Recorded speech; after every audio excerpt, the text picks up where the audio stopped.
ബെല്ലടിക്കുന്നുണ്ട്. പക്ഷെ ഞാൻ എന്താ പറയാ? ഇത്ര ദിവസം എന്തുകൊണ്ട് പറഞ്ഞില്ല എന്ന് ചോദിച്ചാൽ ഞാൻ എന്ത് പറയും? പഠിച്ചോന് ഈ വിളിക്കണ്.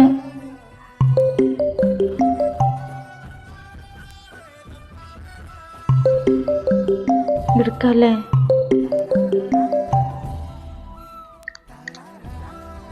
ഹലോ ഹലോ ഹലോ ആ ആരാ?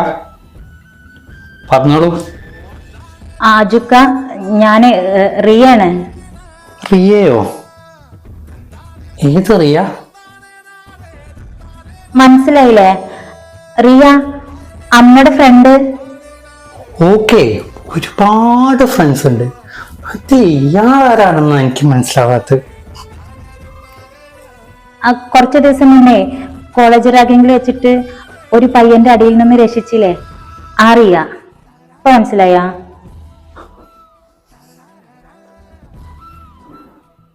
ഇപ്പോഴും മനസ്സിലായില്ല? ആ, ഇന്നേ ബസ് സ്റ്റോപ്പിൽ വെച്ചിട്ട് ഒരു പെൺകുട്ടിക്ക് ലിഫ്റ്റ് കൊടുത്തില്ലേ അമ്മയുടെ കൂടെ, ആ ഫ്രണ്ട് റിയ. ആ, ഇപ്പൊ ചെറുതായിട്ടൊന്ന് മനസ്സിലായിട്ടോ. ഇയാള് ഇനി കളിയാക്കിയതാണോ? പിന്നല്ലാണ്ട്. എടോ, ഒരു ദിവസം വിടാൻ ഒരാള് റിയ റിയ എന്നുള്ള നാമം എത്ര പ്രാവശ്യം ജപിക്കുന്നുണ്ടെന്ന് ഞങ്ങൾക്ക് പോലും അറിഞ്ഞൂടാ. അങ്ങനെയുള്ള തന്റെ പേര് കേട്ടാ എനിക്ക് മനസ്സിലാവാതിരിക്കുവോ? ആണോ? ഞാൻ വിചാരിച്ചേ ശരിക്കും എന്നെ മനസ്സിലായിട്ടില്ലാന്ന്. അതൊക്കെ ഇപ്പൊ അവിടെ നിൽക്കട്ടെ. റിയ എന്തിനാ ഇപ്പൊ വിളിച്ചേ? അത് ഇനിയിപ്പോ ഇത്രയും ദിവസം കഴിഞ്ഞിട്ടാണോ താങ്ക്സ് പറയണെന്ന് അങ്ങനെ ചോദിക്കോ? ഹലോ, താനെന്താടോ ഒന്നും മിണ്ടാത്ത്? താനെന്തിനാ വിളിച്ച്? അമ്മയെ വിളിച്ചിട്ട് കിട്ടായിട്ടാണോ? ആ, ഞാൻ അമ്മയ്ക്ക് വിളിച്ചപ്പോ കിട്ടിയില്ല, അതാ വിളിച്ചത്. ആ, അത് ശരി. എന്നാ ഞാൻ അവളെ വിളിക്കാം. അല്ല, എന്നെ നമ്പർ എവിടെ നിന്നിട്ടി?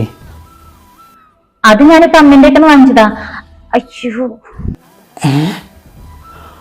അമ്മയെ വിളിച്ചിട്ട് കിട്ടാഞ്ഞിട്ട് അമ്മേന്റെ കൈമെന്ന് എൻ്റെ നമ്പർ വാങ്ങിയിട്ട് എന്നെ വിളിച്ചു അല്ലേ? ഇയാൾക്ക് വേറെ പ്രശ്നമൊന്നുമില്ലല്ലോ? ഒക്കെ വിളിച്ചു.